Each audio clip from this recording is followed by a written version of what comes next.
How's it going? Just living the dream. Living the dream. Living the dream. So Trying I to stay safe here. oh definitely. So I actually I was gonna wear FSU shirt to be petty I'm because glad you did. I know you went to UF. Boo. Boo. Such a disappointment, but whatever. It's all good. But since we're talking about UF, before we get into your coaching experience, can you tell us a little bit about your career as an athlete? Well, my mom was in the military, and so we grew up traveling quite a bit.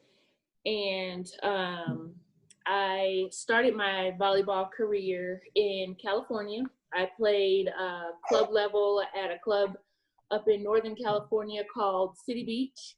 And then we moved to Illinois, and I played for another club called Sports Performance. And that's when I started getting the attention of a lot of colleges to play volleyball at their university. And to me, I was like, what? What is this? Which was crazy because my sister played volleyball at UCLA. So I should have known what the process would be like. But I didn't. I was just playing the sport that I loved and having a good time with it. And so started getting a lot of attention from colleges. And I actually had no idea where I wanted to go to school. So my mom took charge of that process for me. And she said, you're going to the University of Florida because I like Mary Wise. And so that's where I went to school and had a fantastic experience there.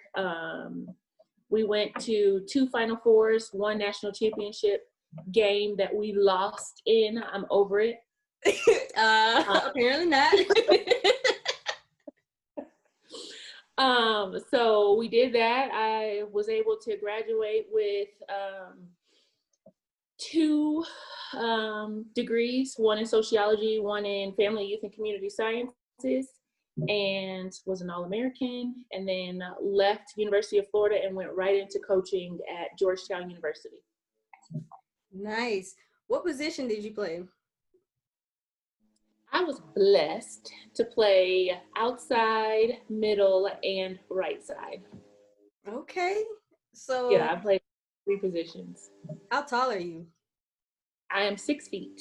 All right. So smaller for what would one consider for a middle. But I played middle my junior and senior year. One of my teammates, she was a 2-time All-American. She went down with an ACL. And then when we went to the national championship game, I played middle. She went down in October, so I had to fill her position from October up until that national championship match. Oh, well, yeah. it sounds like you did. Say that again. The middle that I played against, she was 6'5", so I was short as a middle. To be 6 feet and to be considered short, yeah, that's it's kind of a slap in the face, considering I'm 4'11". Yeah, I remember that. I was like, is she for real? Like, oh, don't be shading me right now. Don't do that. Don't do that. So how was that transition going from being an athlete to coaching?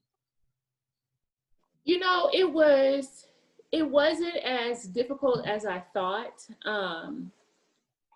because I feel like for me, coaching just extended on the most important thing, which was building relationships. And so as a player and as a teammate, you're always working on developing and building relationships. And so once you get into coaching, that's still the most important thing, is to make sure you're building relationships with your players. So you know how to communicate with them and how to, coach them. Right. So how do you, I guess, manage your coaching style versus your playing style?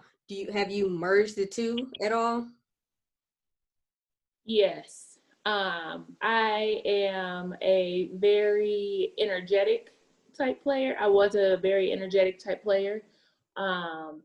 motivating type player, encouraging, played with a lot of hope, a lot of faith. Um, and so I believe that those are the same qualities that I bring into my coaching style. I will be in my 4-inch heels, cheering, jumping up and down on the bench, and my players are like, how is that even possible? I was like, you need to focus on playing and let me do my heels. So you talked about your playing with hope, playing with faith. And so when you talk about playing with faith, is that like faith in your abilities, faith in a higher power? All of it. All of it. All of it. Yeah. Yeah. I mean, there's a lot of work to develop faith in your abilities. And there's a lot of work to develop faith in your abilities by having faith in a higher power, to keep yourself grounded, to keep yourself rooted in, reality of what you're fully capable of and all of those things. So, I mean, to me, it's hard to separate life from the sport, because you learn so much from sport, from that you can do in life. And I think that they're so interchangeable.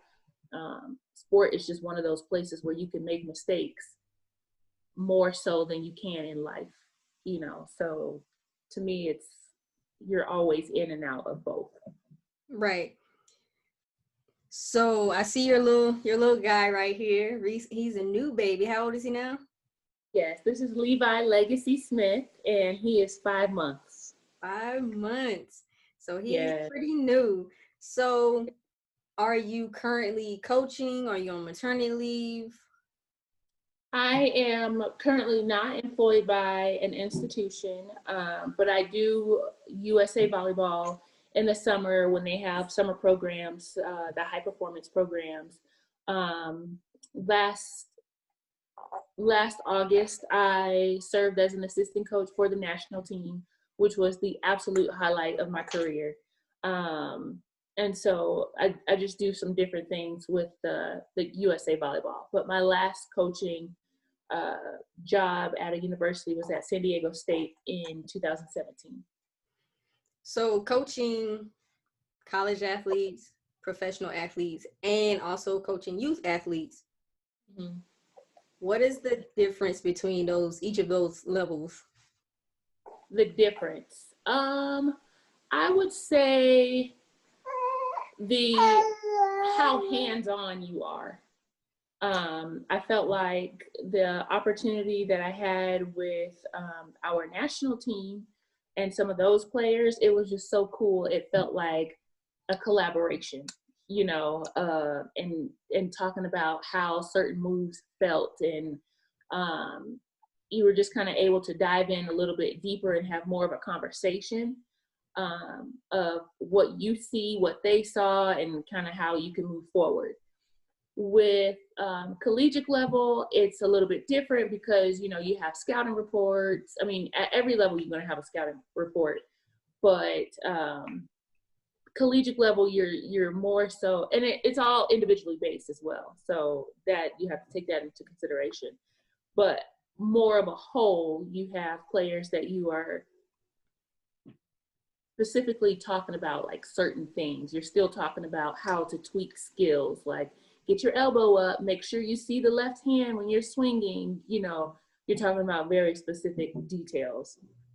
Whereas, like I was saying, with the national team, it's more they see and they know how to play the game, and the IQ level is already established, where it's more of a collaboration of their coach, your coach, and you're just kind of tweaking things. Whereas in the collegiate game, you're really coaching skill still. That makes sense. That makes a lot of sense, actually, because it's, hopefully by the time you become a pro, not that you can't learn anything right at that point, but you've reached a point in your career, at least, especially if you're later on in your professional career, you've pretty much learned so many aspects of the technical aspects of the game, the developmental side. Like you've already master that for the most part.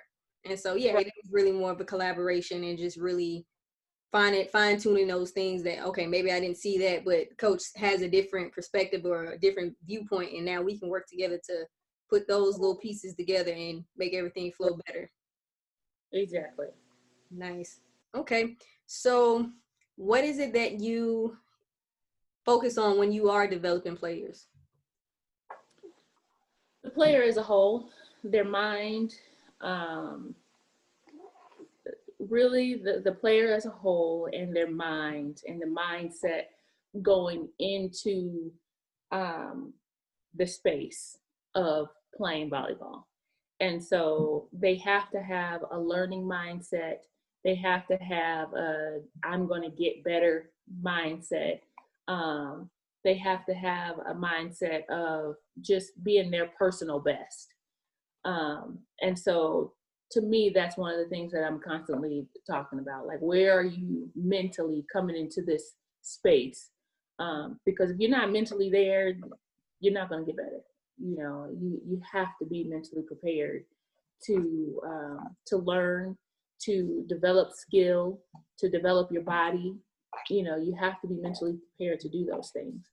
And so that's one of the things I talk about a lot. Just making sure they're in the right mental space. And how do you approach that when you see that an athlete isn't in the right mental space? Like, how do you go to the athlete and, talk to them about it? Yeah, I think it's just a part of the everyday training environment. And so I think that, I mean, once we get into the gym, the expectation has been set of come to the gym prepared, come to the gym mentally prepared to be better and to get better and to learn, to show humility, to fail. Um, all of those things play into it. And so I think that the expectation, my goal would be that the expectation is set so that when they do come into the gym, they already know what to bring. And we push through, and we push through the practice. And if I see that someone has been struggling with that during the practice, then we will, pull them aside, talk afterwards, and figure out what's going on, because you never know, something could be going on at home or in school, or people have lives outside of the court, but the goal is to be able to compartmentalize those things so that you can focus on getting better. Right. Focus is, at times, there are so many things that can take our focus away Mm. from the task at hand. And so even now, it's more important than anything to focus on what's important, focus on your goals, and basically have that tunnel vision to some Yeah. degree. Mm-hmm. And so what are some challenges that you face or have faced as a coach? Challenges would be behavioral issues. That's the worst. Like, that's just one thing that I just do not like dealing with. I'm totally fine um, dealing with questions. I'm fine in um, I'm fine with dealing with confrontation and things like that. But behavioral issues, like, we're here to play volleyball. Like, why are you wilding out? Like, what are you doing in the street until 3 o'clock in the morning? Like that kind of stuff. And that's the collegiate level. Or like, what are you doing being a mean girl, at the youth level, or, whatever the case may be. Like, behavioral issues, I just have a hard time with, because I'm like, the focus is volleyball. So I mean, how do you have time to do the things that's not volleyball related? And so those are the things that I will deal with it, but I don't. That's my least favorite part. I'm like, I don't want to today. Like, I don't want to have to do the discipline thing. Like, that's just like, that takes away from it all. That's not my favorite part. Yeah, I agree. Yeah. coach, why we got to pass this way, or why we got to serve this way? Like, let's get into that kind of stuff. But having to discipline, that's, as my mom would say, for the birds. For the bird. Yeah. So what do you enjoy the most about coaching? Mm. Mentoring, and just having those life conversations, not just coaching volleyball, but coaching in life. And so, like, the mentoring opportunities and those conversations that we have off the court, or those times when we can learn something on the court that will help in life, by just being super disciplined. And that kind of turns over in life, and they come back and say, coach, you know how you're always telling me not to step on the line? Well, that just helped me like really focus on doing XYZ in chemistry, and so it's those type of things that for me, that's a win.